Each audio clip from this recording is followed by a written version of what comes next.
പ്രിയപ്പെട്ട ഉദ്യോഗാർത്ഥികളെ, KHS എന്ന കടമ്പ കടക്കാനായി ഈ വീഡിയോ കാണുന്നവരാണ് നിങ്ങൾ. അതിനാൽ ഈ വീഡിയോ കൂടുതൽ പ്രയോജനപ്പെടാൻ ഈ വീഡിയോയിൽ പരാമർശിക്കുന്ന ക്വസ്റ്റ്യനുമായി ബന്ധപ്പെട്ട മറ്റു അനുബന്ധ വിവരങ്ങളും കൂടി ചർച്ച ചെയ്യുക. വർക്കൗട്ട് ചെല്ലുമ്പോൾ ശ്രദ്ധിക്കുക. പറയുന്ന ഭാഗം ലളിതമായി നോക്കുക. ഉദാഹരണത്തിന് പിയാഷയെക്കുറിച്ച് പറയുന്നെങ്കിൽ പിയാഷയുടെ ലളിതമായ ഒരു നോട്ട് മാത്രം നോക്കുക. അതിനെ കൂടുതൽ വർക്കൗട്ട് ചെയ്ത് കൂടുതൽ സമയം അതിനായി കളയരുത്. കുറച്ച് സമയം നോക്കിയ ശേഷം വീണ്ടും തിരിച്ച് ക്വസ്റ്റ്യനിലേക്ക് വന്ന് അടുത്ത ക്വസ്റ്റ്യൻ്റെ കുറച്ച് ഭാഗം നോക്കുക. അങ്ങനെ പരമാവധി തീർക്കാൻ നോക്കുക. വീഡിയോയിലേക്ക് കടക്കാം.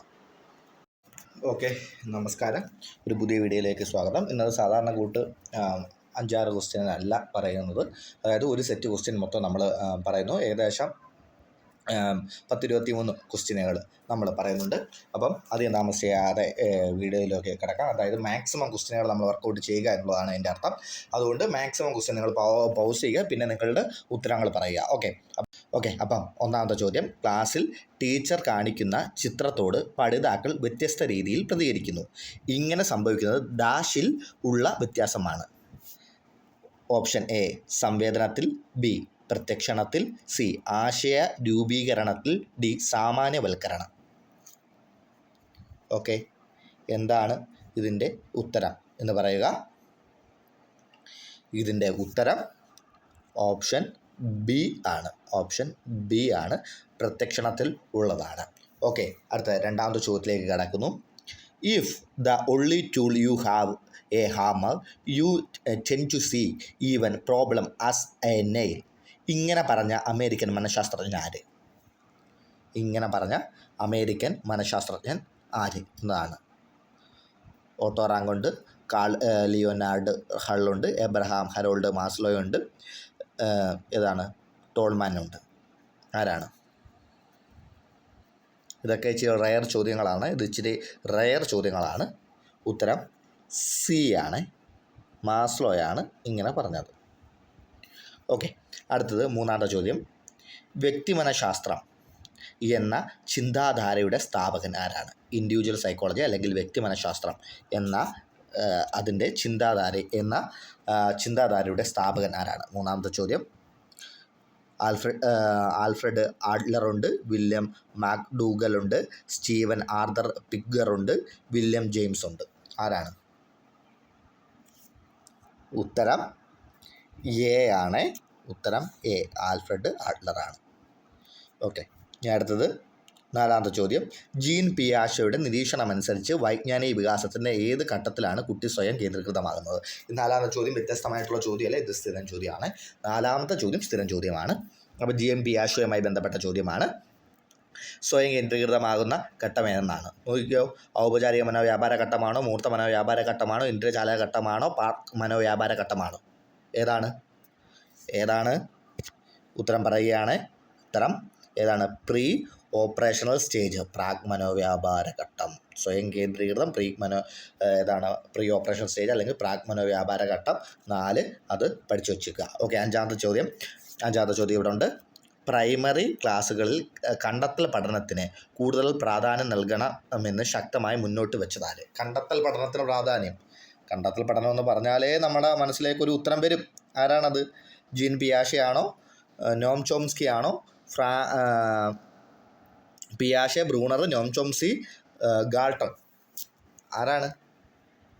കണ്ടെത്തൽ പഠനം എന്ന് പറഞ്ഞു കഴിഞ്ഞാൽ അതിനൊറ്റ ഉത്തരമേ ഉള്ളൂ, അത് ബ്രൂണറാണ്. ഓക്കെ, കണ്ടെത്തൽ പഠനം ബ്രൂണറാണ്. ചാക്രിയ രീതി ബ്രൂണറുടെയാണ്. ബ്രൂണർ പഠനത്തെ 3ആയിട്ട് തിരിച്ചത് എങ്ങനെയൊക്കെയാണ്? പഠനമല്ല, ജ്ഞാനവികാസത്തെ എങ്ങനെയൊക്കെ എന്നാണ്? പ്രവർത്തനഘട്ടം, ബിംബനഘട്ടം, പ്രതീകാത്മക ഘട്ടം. അപ്പം അതെല്ലാം ഓർമ്മയുണ്ടെന്ന് തോന്നുന്നു. അടുത്ത 6ാമത്തെ ചോദ്യത്തിലേക്ക് കടക്കുന്നു. അടുത്ത 6ാമത്തെ ചോദ്യം. റോബർട്ട് ഹാർവി ഗസ്റ്റ് ചുവടെ കൊടുത്തിരിക്കുന്ന ഏത് ആശയവുമായി ബന്ധപ്പെട്ടിരിക്കുന്നു? അതീത ചിന്ത, മനോസാമൂഹിക വികാസ സങ്കല്പം, വികസന പ്രവൃത്തി, ട്രയാർക്കിക് സിദ്ധാന്തം. ഹാർവി ഗസ്റ്റ് എന്തുമായിട്ടാണ് ബന്ധപ്പെട്ടിരിക്കുന്നത്? ഹാർവി ഗസ്റ്റ് ബന്ധപ്പെട്ടിരിക്കുന്നത് ഏതാണ്? വികസന പ്രവൃത്തിയല്ലേ? വികസന പ്രവൃത്തിയുമായി ബന്ധപ്പെട്ടിരിക്കുന്ന വ്യക്തിയാണ് ഹാർവി ഗസ്റ്റ്. ഡെവലപ്മെൻ്റൽ ടാസ്ക് എന്ന് പറയും. ഡെവലപ്മെൻ്റൽ ടാസ്കുമായിട്ട് ബന്ധപ്പെട്ട വ്യക്തിയാണ് ഹാർവി ഗസ്റ്റ്. ഇത് തിരിച്ചും ചോദിക്കും. ഡെവലപ്മെൻ്റൽ ടാസ്കുമായിട്ട് ബന്ധപ്പെട്ട വ്യക്തിയാണ് ഹാർവി ഗസ്റ്റ്. ഓക്കെ, അടുത്ത 7ാമത്തെ ചോദ്യത്തിലേക്ക് കടക്കാം. ഏഴാമത്തെ ചോദ്യം, താഴെ പറയുന്നവയിൽ വൈഗോട്സ്കിയുടെ പഠന ആശയവുമായി പൊരുത്തപ്പെടാത്തതേത്? സഹകരണാത്മക പഠനം, സഹവർത്തിത്വ പഠനം, കൈത്താങ് നൽകൽ, ആശയദാന മാതൃക. ഏതാണ്? അപ്പോൾ ഉത്തരം എന്താണ്? ഉത്തരം ആശയദാന മാതൃകയാണ്. വൈഗോട്സ്കിയുമായിട്ട് ബന്ധപ്പെടാത്ത ഏതാണെന്നല്ലേ ചോദ്യം? അത് ആശയദാന മാതൃക. ആശയദാന മാതൃക ആരുമായിട്ടാണ് ബന്ധപ്പെട്ടിരിക്കുന്നത്? അത് ബ്രൂണറുമായിട്ടാണ് ബന്ധപ്പെട്ടിരിക്കുന്നത്. ബ്രൂണറുമായിട്ട് ബന്ധപ്പെട്ടതാണ് ആശയദാന മാതൃക. സർപ്പിള രീതി ഇതെല്ലാം ആരുമായിട്ടാണ്? ബ്രൂണറുമായിട്ട് ബന്ധപ്പെട്ടിരിക്കുന്നു. അടുത്തത് എട്ടാമത്തെ ചോദ്യമാണ്. അടുത്ത എട്ടാമത്തെ ചോദ്യം, ചുവടെ കൊടുത്തിരിക്കുന്ന മാർഗങ്ങളിൽ കുട്ടികളെ സ്കൂളിൽ വിജയിക്കാൻ സഹായിക്കുന്ന രീതികൾ കണ്ടെത്തുക. 1. ഒഴിവു സമയം നൽകുക. 2. പാഠ്യേതര പ്രവർത്തനങ്ങൾക്ക് സമയം നൽകുക. 3. സ്വയം പഠനത്തിന് അവസരം നൽകുക. 4. പഠന ബോധന പ്രക്രിയകൾ പ്രവർത്തനാധിഷ്ഠിതമാക്കുക. ഇതിനകത്ത് എന്തിനാണ്? സ്കൂൾ വിജയിക്കാൻ സഹായിക്കുന്ന രീതികൾ ഏതാണെന്നാണ് ചോദ്യം. ഏതാണ്? നിങ്ങൾ ഉത്തരം പറഞ്ഞേക്കുക. സമയമില്ലാത്തതുകൊണ്ട് ഞാൻ പെട്ടെന്ന് ഉത്തരം പറഞ്ഞു പോകുന്നു. ഉത്തരം ഏതാണ്? സി ആണ്. ഇവയെല്ലാം എന്തോ ചെയ്യും? സഹായിക്കും. ഉത്തരം സി ആണ്. അടുത്തത് 9ാമത്തെ ചോദ്യമാണ്. അടുത്ത 9ാമത്തെ ചോദ്യം, പഠനവുമായി ബന്ധപ്പെട്ട് പഠിതാക്കളിലുണ്ടാകുന്ന ഭയം ഏതു പേരിൽ അറിയപ്പെടുന്നു? സോഫോഫോബിയ, സ്കൂളോഫോബിയ, ഹിപ്നോഫോബിയ, ലേണോഫോബിയ. ഇത് 9ാമത്തെ ഈ ചോദ്യം അത് പഠിച്ചു വെച്ചേക്കുക. ഈ ചോദ്യം ഇതേപോലെ അങ്ങ് പഠിച്ചു വെച്ചേക്കുക. എക്സ്ട്രാ കൂട്ടുകയോ കുറയ്ക്കുകയോ ഒന്നും വേണ്ട. അത് സോഫോഫോബിയ എന്നുള്ള രീതിയിലാണ്. അത് എപ്പോഴും ആണ് ഉത്തരം. സോഫോഫോബിയ അത് ഇടയ്ക്കിടയ്ക്ക് വല്ലപ്പോഴും ഒക്കെ ചോദിക്കുന്ന ഒരു ചോദ്യമാണ്. പ്രത്യേകിച്ച് കാറ്റഗറി 3യിൽ ഇതിങ്ങനെ ചോദിച്ചു കണ്ടിട്ടുണ്ട്. കാറ്റഗറി 2ൽ ചോദിക്കുന്നുണ്ട്. അതുകൊണ്ട് സോഫോഫോബിയ പഠിച്ചു വെച്ചിരിക്കുക. കാറ്റഗറി 1 ചോദിച്ചുകൂടായികയില്ല. ഓക്കെ, ഉത്തരം എ ആണ്. അടുത്ത 10ാമത്തെ ചോദ്യത്തിലേക്ക് കടക്കാം. ചുവടെ കൊടുത്തിരിക്കുന്നവയിൽ പ്രോജക്റ്റ് രീതിയുടെ സവിശേഷത അല്ലാത്തതേത്? അല്ലാത്തതാണേ. വിശകലന ശേഷി വർദ്ധിക്കുക, ഗവേഷണ മനോഭാവം വളർത്തുക, പ്രക്രിയാശേഷിയിൽ കൂടി കടന്നു പോകുന്നതിനുള്ള അവസരമൊരുക്കുക, ഓർമ്മശക്തി വർദ്ധിപ്പിക്കുന്നതിന് അവസരമൊരുക്കുക. ഏതാണ് പ്രോജക്റ്റ് രീതി? ഏതാണ്? ഉറപ്പായിട്ട് നമുക്ക് പറയാൻ പറ്റും. ഏതാണ്? ഡി. ഓർമ്മശക്തിയിൽ എന്താണ് വർദ്ധിപ്പിക്കുന്നതിന് അവസരമൊരുക്കുക. ഇത് വരത്തില്ല. അടുത്തത് 11ാമത്തെ ചോദ്യം.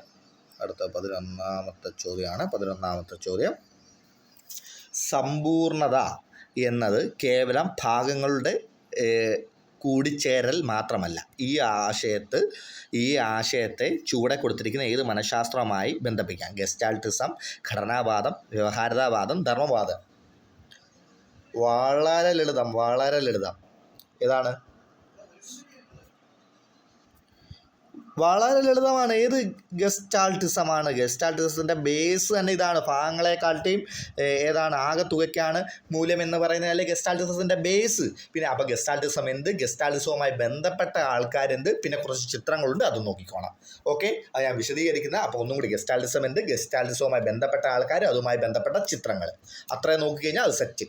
ഓക്കെ, അടുത്തത് 12ാമത്തെ, ഒരു ടീച്ചർ ക്ലാസ്സിൽ നൽകുന്ന പ്രബലനം.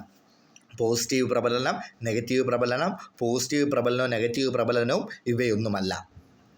12 ഒരു ടീച്ചർ ക്ലാസ്സിൽ എന്തൊക്കെ നൽകാം? പോസിറ്റീവായിട്ടും നെഗറ്റീവായിട്ടും സംസാരിക്കുമെന്ന് ആലോചിച്ചാൽ മതി. അപ്പം പോസിറ്റീവ് പ്രബലനവും നെഗറ്റീവ് പ്രബലനവും നൽകാം. 12ാമത്തെ ചോദ്യമാണ് പറഞ്ഞത്. അപ്പം പോസിറ്റീവും നെഗറ്റീവും നൽകാം. അപ്പം എന്താണ് പ്രബലനങ്ങൾ എങ്ങനെ വരുന്നു? ഇതിൻ്റെ കൂടെ തന്നെ നമ്മൾ എന്തോ ചെയ്യണം? ആ ഗ്രേഡേഷനും പഠിച്ചു പോകണം. കാരണം പ്രബലം എന്ന് പറഞ്ഞാൽ ചെറിയ സാധനം. അപ്പം അതിൻ്റെ കൂടെ തന്നെ നമ്മൾ എന്തോ ആ ഗ്രേഡേഷൻ പഠിച്ചു പോകണം. അതേപോലെ ഈ ചോദകങ്ങളുണ്ടല്ലോ, അതായത് പല പരീക്ഷകൾ, ചോദകങ്ങൾ, അതിനെക്കുറിച്ചുള്ള സാധനവും ഈ ഏരിയയിൽ അങ്ങ് പഠിച്ചു പോകണം. അപ്പോൾ അതങ്ങ് സെറ്റാകും. ഓക്കെ, അപ്പം ആ ഒരു 2-3 ചെറിയ പോർഷനായിട്ട് അതങ്ങ് പഠിച്ച് അങ്ങ് തീർക്കുക. അത് കഴിഞ്ഞു. ഓക്കെ, അപ്പം 13ാമത്തെ ചോദ്യത്തിലേക്ക് പോവുക. 13ാമത്തെ ചോദ്യത്തിലേക്ക് പോകുമ്പം ശ്രമപരാജയ സിദ്ധാന്തത്തെ പറ്റി പ്രതിപാദിക്കുന്ന അനിമൽ ഇൻ്റലിജൻസ് എന്ന പുസ്തകം എഴുതിയതാര്? 13ാമത്തെ ചോദ്യമാണ് കേട്ടോ മക്കളെ. 13ാമത്തെ ചോദ്യം. Okay, Skinner, Thorndike, Pavlov, Watson. ഇത്രയും അതൊന്നും വേണ്ട. ഈ അനിമൽ ഇൻ്റലിജൻസ് ഒന്നും വന്ന് പിടിച്ചുകൊണ്ടിരിക്കല്ലേ മക്കളെ. അനിമൽ ഇൻ്റലിജൻസ് ഒന്നും അനാവശ്യമായിട്ട് അനിമൽ ഇൻ്റലിജൻസ് എന്നൊന്നും പറഞ്ഞ് പിടിച്ചോണ്ടിരിക്കില്ല. അതിന് മുമ്പ് നമുക്ക് നല്ല ഒന്നാന്തരം കോഡ് മണ്ട കിടപ്പുണ്ട്. ഏതാ? ശ്രമപരാജയം ആരുടെയാ? തൊണ്ടേക്കിൻ്റെ. തീർന്ന്. ഉത്തരം ബി. അതിനകത്തേ പിടിക്കാവേ. ബാക്കിയുള്ള അനാവശ്യമായിട്ടുള്ള ഡയലോഗൊക്കെ കാണും. അതിനകത്ത് നമുക്ക് വേണ്ടുന്നത് മാത്രം കാണുക. ഇനി തൊണ്ടേക്കിൻ്റെ ശ്രമപരാജയം, അതിനകത്ത് ബന്ധപ്പെട്ട ജീവി, അതുമായി ബന്ധപ്പെട്ട് പറയുന്ന കണ്ടീഷൻസ്, ഇത്രയും മാത്രം പഠിക്കുക. അതിനുശേഷം സ്കിന്നർ പഠിക്കുക, പാവ്ലോവ് പഠിക്കുക, വാട്സൺ പഠിക്കുക. ഓക്കെ, ഈ ചോദ്യത്തിന് നിങ്ങൾ ഡിസ്കസ് ചെയ്യുമ്പോൾ, അല്ലെങ്കിൽ ഈ ചോദ്യം ഇപ്പം ചെയ്ത് കഴിഞ്ഞിട്ട് ഈ ചോദ്യം ഒന്നും കൂടി എടുത്ത് വെച്ചിട്ട് രണ്ടാമത് ചെയ്യുമ്പോൾ ആ തൊണ്ടയ്ക്ക് ഒന്ന് വായിച്ച് കിട്ടുക. അപ്പം തൊണ്ടയ്ക്ക് സെറ്റാവും. ഓക്കെ, ഇങ്ങനെയാണ് നമ്മൾ എന്താണ് പ്രീവിയസ് ഇയർ ക്വസ്റ്റ്യൻ വർക്കൗട്ട് ചെയ്യുന്നത്. ഓക്കെ, അടുത്ത 13ാമത്തെ ചോദ്യമാണ് ശ്രമപരാജയ സിദ്ധാന്തത്തെ പറ്റി. 13ാമത്തെ ചോദ്യം നമ്മൾ ചർച്ച ചെയ്തതാണ്. 13ാമത്തെ ചോദ്യം നമ്മൾ ചർച്ച ചെയ്തു. ഇനി അടുത്ത 14ാമത്തെ ചോദ്യം ഭാഷ സമ്പാദന ഉപാധി, ലാംഗ്വേജ് അക്വിസിഷൻ ഡിവൈസ് എന്ന ആശയം ആരുടെയാണ്? Language acquisition device Noam Chomsky, Vygotsky, ഏതാണ്? ബെഞ്ചമിൻ ഹവാർഡ്, ഏതാണ്? കാറ്റൽ. ഭാഷയെന്ന് പറയുമ്പോഴേ സാധാരണ രീതിയിൽ നമുക്കൊരു സാധനം ഒരു പേരെ അറിയാവൂ. ആരാ? Noam Chomsky. സാധാരണ രീതിയിൽ ഒരു കോഡ് പറഞ്ഞുതരാം. ഭാഷയുമായി ബന്ധപ്പെട്ട് നിങ്ങൾക്ക് ഒരു വിധത്തിലും അറിഞ്ഞുകൂടാത്ത ചോദ്യമാണ് വരുന്നതെന്നെങ്കിൽ നോം ചോംസ്കി അങ്ങ് എഴുതി വെക്കണം. ശരിയാവാനുള്ളൊരു സാധ്യത 50% ഉണ്ട്. 50-50 ചാൻസ് ആണ്. നിങ്ങൾക്ക് ഒരു തരത്തിലും അറിഞ്ഞുകൂടാന്നുണ്ടെങ്കിൽ ഭാഷാപരമായിട്ടുള്ള ചോദ്യമാണെങ്കിൽ നോം ചോംസ്കി അങ്ങ് എഴുതി വെച്ചാൽ മതി. ചിലപ്പം അങ്ങ് കിട്ടും. എന്തായാലും Noam Chomsky LAD, universal language, അങ്ങനത്തുള്ള വരുന്ന ഭാഗം, പിന്നെ ഇവരെ ഈ കൂർണനം എന്ന് പറഞ്ഞിട്ടുള്ള അവരുടെ ഭാഷ ഡെവലപ്മെൻറ്റ് സ്റ്റേജ്, ഇതെല്ലാം കൂടി ഒന്ന് പഠിക്കാം. നോം ചോംസ്കി മാത്രമല്ലേ ബ്രൂണർ വരുവേ എന്തോത്തിൻ്റെ തങ്കത്താക്കോലാണ് ഭാഷ എന്ന് ബ്രൂണറുടെ ഡയലോഗ് പറഞ്ഞിട്ടില്ലേ? അപ്പം അതെന്താണെന്നൊന്ന് നോക്കുക. അപ്പം ആ പോർഷൻസുകളെല്ലാം നോക്കി അങ്ങ് പോവുക. അപ്പം ഭാഷ മൊത്തത്തിൽ നോക്കണ്ട, നോം ചോംസ്കിയുടെ സാധനവും മാത്രം നോക്കുക. അതിൻ്റെ കൂടെ ബ്രൂണറിൻ്റെ 1-2 ഡയലോഗ് മാത്രമേ ഉള്ളൂ, അതും കൂടി നോക്കുക. അതും കൂടി കഴിഞ്ഞ് കഴിയുമ്പോൾ ആ സെറ്റ് അങ്ങ് തീരും. ഓക്കെ, ഇനി അടുത്ത് നമുക്ക് 15ാമത്തെ വീഡിയോയിലോ അതിനകത്തേക്ക് കടക്കാം. 15ാമത് പ്രക്ഷേപണ പ്രവിധികൾക്ക് ഉദാഹരണമല്ലാത്തത്. അത് സാധാരണ രീതിയിൽ ഇങ്ങനത്തുള്ള വല്ല ചോദ്യങ്ങളും നിങ്ങൾക്ക് വായിക്കുമ്പോൾ കിട്ടുന്നില്ലെങ്കിൽ നമ്മളുടെ വലത് സൈഡിൽ അല്ലെങ്കിൽ താഴെ ഇംഗ്ലീഷ് കാണും. നേരെ അതിൻ്റെ ഇംഗ്ലീഷ് വാക്കെടുത്ത് വെച്ച് വായിച്ച് നോക്കുക. അപ്പം നമുക്ക് ഏകദേശം ധാരണ എന്താണെന്ന് കിട്ടും കേട്ടോ. അപ്പം പ്രക്ഷേപണ പ്രവിധികൾക്ക് ഉദാഹരണം, അല്ലെങ്കിൽ ഏതാണ്? പ്രൊജക്റ്റീവ് ടെക്നിക്സിന് ഉദാഹരണം ഏത്? പ്രൊജക്റ്റീവ് ടെക്നിക്സിന് ഏതാണ്? വ്യക്തി ചിത്രീകരണ പരീക്ഷ, തിമാറ്റിക് അപ്രസൻ ടെസ്റ്റ്, സോഷ്യോമെട്രിക്, പദസഞ്ചയന പരീക്ഷ. ഇതിനകത്ത് ഏതാണ്? പ്രക്ഷേപണ പ്രവിധികൾക്ക്. പ്രക്ഷേപണ പ്രവിധികൾ എന്ന് ഉദ്ദേശിച്ച് ഏതാണെന്നറിയാമോ? നമ്മുടെ പ്രക്ഷേപണ രീതിയില്ലേ,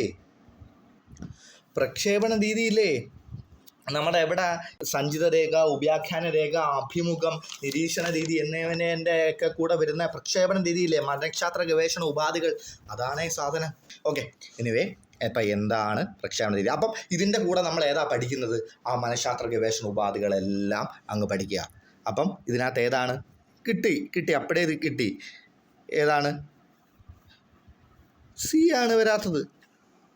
സി. സോഷ്യോമെട്രിക് എന്ന് പറഞ്ഞ സാധനം നമ്മൾ സെപ്പറേറ്റ് പഠിക്കും. അതിനകത്തുള്ളതാണോ സോഷ്യോമെട്രി? അല്ല, സോഷ്യോമെട്രി എന്ന് പറഞ്ഞ സാധനം നമ്മൾ സെപ്പറേറ്റ് പഠിക്കും. ഇതിനകത്ത് നമ്മളുടെ ഈ സോഷ്യോമെട്രിക്കകത്ത് തന്നെയുള്ള ആ പടങ്ങൾ, അതായത് ദ്വന്ദ്വങ്ങൾ, ഏകാഗ്രികൾ, ക്ലിക്കുകൾ, സ്റ്റാറുകൾ, അതിൻ്റെയൊക്കെ കുറച്ച് പടങ്ങളുണ്ട്. അത് എന്ത്? അതേപോലെ ഇതിൻ്റെയൊക്കെ ഡെഫിനിഷൻ എന്ത്? പിന്നെ ഉപാഖ്യാന രേഖ, സഞ്ചിത രേഖ എന്ത്? പിന്നെ ഇതിനകത്ത് ഏറ്റവും പ്രധാനമായിട്ട് ചോദിക്കുന്ന കുറച്ച് ചോദ്യങ്ങളുണ്ട്. കുറച്ച് ആൾക്കാരുടെ പേര് വരും. അതായത് ഇപ്പം വില്യം വൂണ്ട്, പരീക്ഷണ രീതിയിലാണെങ്കിൽ വില്യം വൂണ്ട്. നിരീക്ഷണ പഠനം അല്ലെങ്കിൽ അന്തർദൃഷ്ടി പഠനം, അതിനകത്ത് എന്താണ്? William Wundt. അതുകൂടാതെ ടിച്ചർ വന്നിട്ടുണ്ട്. ഈ ക്ലിനിക്കലിനകത്ത് ലെറ്റ്നർ വിമർ ക്ലിനിക്കലിനകത്ത്. ഇനി ഈ നമ്മുടെ ജെയൽ മൊറീഞ്ഞോ, നമ്മുടെ സാമൂഹ്യവിധി സോഷ്യോമെട്രിക്കകത്ത് ജെയൽ മൊറീഞ്ഞോ, അങ്ങനത്തുള്ള പേരുകളൊക്കെ ഒന്ന് പഠിച്ചു വച്ചേക്കണേ കേട്ടോ. അപ്പോൾ ആ പേരുകളും കൂടി വെച്ച് കഴിഞ്ഞാൽ ആ ഒരു സെക്ഷൻ അവിടെ അങ്ങ് തീരുമേ. ഓക്കെ, അടുത്ത ചോദ്യത്തിലേക്ക് കടക്കാം. 16ാമത്തെ ചോദ്യം. GW ആൽപോർട്ടിൻ്റെ അഭിപ്രായത്തിൽ ഒരാളുടെ വ്യക്തിത്വം എല്ലാ മേഖലയിലും വ്യാപിച്ചു കാണുന്ന സവിശേഷകം: മധ്യമം, മുഖ്യം, പൊതു, ദ്വിതീയം. ഏതാണ്? മധ്യമം, പ്രമുഖം അല്ലെങ്കിൽ മുഖ്യം, പൊതു, ദ്വിതീയം. ഏതായിരിക്കും? ഇടം വലം നമുക്ക് നോക്കാതെ ഉത്തരം അടിക്കാം. പ്രമുഖം ബി ആണ് ഇല്ലേ? അതായത് ബേസിക് ബി ആണ്. അത് കഴിഞ്ഞിട്ട് ഇടയ്ക്ക് വരുന്നത് ഏത്, അത് കഴിഞ്ഞിട്ട് ലാസ്റ്റ് വരുന്ന ഏത്, GW ആൽപോർട്ടിൻ്റെ ഈ ഡയലോഗുകൾ എന്തൊക്കെ, ഇതുമായി ബന്ധപ്പെട്ട് പറഞ്ഞിരിക്കുന്ന സാധനം എൻ്റെ ഒന്ന് ഓട്ടിച്ച് വായിച്ച് നോക്കുക, അല്ലെങ്കിൽ ആരെങ്കിലും വീഡിയോ എടുത്ത് വെച്ച് കാണുക. ഓക്കെ, അടുത്ത നമുക്ക് 17ാമത്തെ ചോദ്യത്തിലേക്ക് പോകാം. 17ാമത്തെ ചോദ്യത്തിൻ്റെ വൈകാരിക ബുദ്ധിയുടെ സവിശേഷതകളിൽ പെടാത്തത് നിർവികാരികത, അനുതാപം, ആത്മനിയന്ത്രണം, സഹാനുഭൂതി. ഏതാണ് പെടാത്തത്? നിർവികാരികത, അനുതാപം, ആത്മനിയന്ത്രണം, സഹാനുഭൂതി. ഇതിനകത്ത് പെടാത്തത്, ഇത് നിങ്ങൾക്കൊന്ന് കൺഫ്യൂഷൻ ഉണ്ടാക്കുന്ന ക്വസ്റ്റ്യനാണ്. ഇതിനകത്ത് പെടാത്തത് ഡി എന്നാണ് ഉത്തരം കൊടുത്തിരിക്കുന്നത്. ഡി കേട്ടോ, അതൊന്ന് നോക്കിയേക്കുക. അതൊരു കൊള്ളാം എന്നല്ല, അതൊന്ന് കൺഫ്യൂസിങ് അടുപ്പിക്കുന്ന സാധനമാണ്. അടുത്ത 18ാമത്തെ ചോദ്യത്തിലേക്ക് പോകാം. 18ാമത്തെ ചോദ്യം, പഠിതാക്കൾ വരുത്തുന്ന പിശകുകൾ മിക്കവാറും സൂചിപ്പിക്കുന്ന പഠനം നടക്കാത്ത അവസ്ഥ. ബി, പഠിതാവിൻ്റെ സാമൂഹിക സാമ്പത്തിക പിന്നോക്കാവസ്ഥ. സി, പഠിതാവിൻ്റെ ചിന്താരീതി. ഡി, യാന്ത്രികമായ പരിശീലനത്തിൻ്റെ അഭാവം. ഇതിനകത്ത് ഏതാണ് ശരി? 18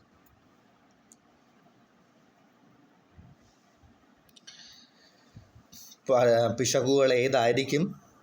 ഉത്തരം പഠിതാവിൻ്റെ ചിന്താരീതിയായിരിക്കും. ഇത്തരത്തിലുള്ള ചോദ്യങ്ങൾ കുറച്ച് കാണും, അതൊക്കെ ഒന്ന് പ്രാക്ടീസ് ചെയ്തങ്ങ് പോയാൽ മതി. ഇനി അടുത്ത 19ാമത്തെ ചോദ്യം, ചോദ്യങ്ങളുടെ പ്രത്യേകത എന്ത്? 19ാമത്തെ ചോദ്യമാണ്, തുറന്ന ചോദ്യങ്ങളുടെ പ്രത്യേകത എന്ത്?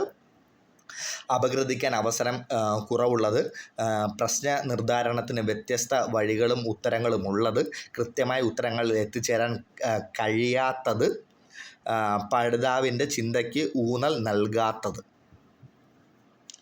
ഉത്തരം ഏതാണ്? 19ൻ്റെ ഉത്തരം ബി ആണ്. ഒന്നിലധികം ഉത്തരങ്ങൾ അതിനകത്തുണ്ടാകും എന്നുള്ളതാണ് തുറന്ന ചോദ്യത്തിൻ്റെ ശരിയായ കാര്യം. സിയിലോട്ടൊന്നും ആരും പോവല്ലേ, എന്തായാലും തുറന്ന ചോദ്യത്തിന് ഉത്തരം കാണും. അത് ഒന്നിൽ കൂടുതൽ മാർഗത്തിലൂടെ കണ്ടെത്താമെന്നേ ഉള്ളൂ. ഓക്കെ, അടുത്തത് 20ാമത്തെ ചോദ്യം.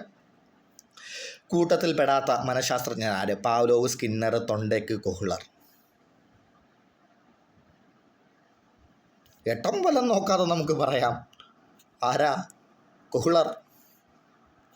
ബാക്കിയുള്ളവന്മാരെല്ലാം ഒരു സെറ്റും കൊഹ്ലർ വേറെ സെറ്റുമാണ്. അതുകൊണ്ട് അതിനകത്ത് ഡൗട്ടേ വേണ്ട, അത് കൊഹ്ലറാണ്. ഓക്കെ, അടുത്ത 21ാമത്തെ ചോദ്യത്തിലേക്ക് പോകാം. ശാരിക പ്രത്യേക സ്വഭാവമുള്ള സവിശേഷതകൾ കാണിക്കുന്ന ഒരു സർഗ്ഗശേഷിയുള്ള കുട്ടിയാണ്.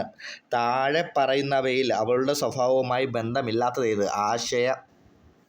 ആശയങ്ങളുടെ പുതുമ, സംരചന ചിന്തന, വിഭജന ചിന്തന, പ്രശ്നപരിഹരണ ശേഷി. പ്രത്യേക സ്വഭാവം എന്ന് പറഞ്ഞാൽ എട്ടം വലം നോക്കാതെ എടുത്ത് വെച്ച് കാച്ചിക്കോണം. ഏതാണ്? സംരചന ചിന്തന, ബി. ഓക്കെ, അടുത്തത് 21 കഴിഞ്ഞ് അടുത്ത 21 കഴിഞ്ഞു. 22ആണ് നമ്മൾ നോക്കാൻ പോകുന്നത്. പഠിതാക്കളെ പഠിപ്പിക്കാൻ ഉപയോഗിക്കുന്ന ഏറ്റവും അനുയോജ്യമായ രീതി. കൂടുതൽ ഗൃഹപാഠം നൽകുക, ഏകാഗ്രത ആവശ്യമുള്ള പ്രവർത്തനങ്ങൾ നൽകുക, അവർക്ക് ചെയ്യാൻ കഴിയുന്ന പ്രവർത്തനങ്ങൾ മാത്രം നൽകി അവരെ പ്രാപ്തരാക്കുക, സങ്കീർണമായ പ്രവർത്തനം നൽകി അതുമായി പൊരുത്തപ്പെടുത്തുക. ഉത്തരം ഏതാണ്? ഉത്തരം മന്ദപഠിതാക്കളുമായി കൊടുത്തിരിക്കുന്ന ഉത്തരം, ഇവിടെ കൊടുത്തിരിക്കുന്ന ഉത്തരം സി ആണ്. അവർക്ക് ചെയ്യാൻ കഴിയുന്ന പ്രവർത്തനങ്ങൾ മാത്രം നൽകി അവരെ പ്രാപ്തരാക്കുക എന്നുള്ളതാണ് ഉത്തരം. ഓക്കെ, അടുത്ത 23ാമത്തെ ചോദ്യം. പഠനബോധ പ്രവർത്തനങ്ങൾ നൽകിക്കൊണ്ടിരിക്കുമ്പോൾ തന്നെ യഥാസമയം വിലയിരുത്തലിന് ആവശ്യമായ പിന്തുണ നൽകുന്ന വിലയിരുത്തൽ. ഓക്കെ, വിലയിരുത്തലിൻ്റെ സാധനം കൂടി നിങ്ങൾ നോക്കണം. അപ്പോൾ വിലയിരുത്തലിനെ കുറിച്ചാണ് പറയുന്നത്. വിലയിരുത്തലിൻ്റെ ചോദ്യം ഇതിനകത്ത് ഏതാണ്? പഠനബോധന സമയത്ത് തന്നെ നടത്തുന്ന വിലയിരുത്തൽ ഏതാണ്? പഠനബോധന സമയത്ത് തന്നെ നടത്തുന്ന വിലയിരുത്തൽ പഠനത്തെ വിലയിരുത്തലാണോ? പഠനത്തിനായുള്ള വിലയിരുത്തലാണോ? വിലയിരുത്തൽ തന്നെ പഠനമാണോ? അതോ ഇവയെല്ലാമാണോ? പഠനത്തിനായുള്ള വിലയിരുത്തലാണ്. അതായത് എന്താണ്? ഇതാണ് CE, continue and comprehensive evaluation. അപ്പം അത് വരുന്നത് ഏതാണ്? പഠനത്തിനായുള്ള വിലയിരുത്തലിനകത്താണ്.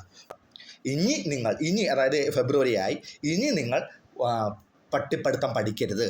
ഇനി നിങ്ങൾ പഠിക്കേണ്ട ഏതാണ്? നിങ്ങൾ പഠിച്ചിട്ടുള്ള സാധനം, പഠിച്ചാലും പഠിച്ചില്ലെങ്കിലും നിങ്ങൾ ഏതാണോ പഠിച്ചത് ക്വസ്റ്റ്യൻ എടുക്കുക, വെക്കുക.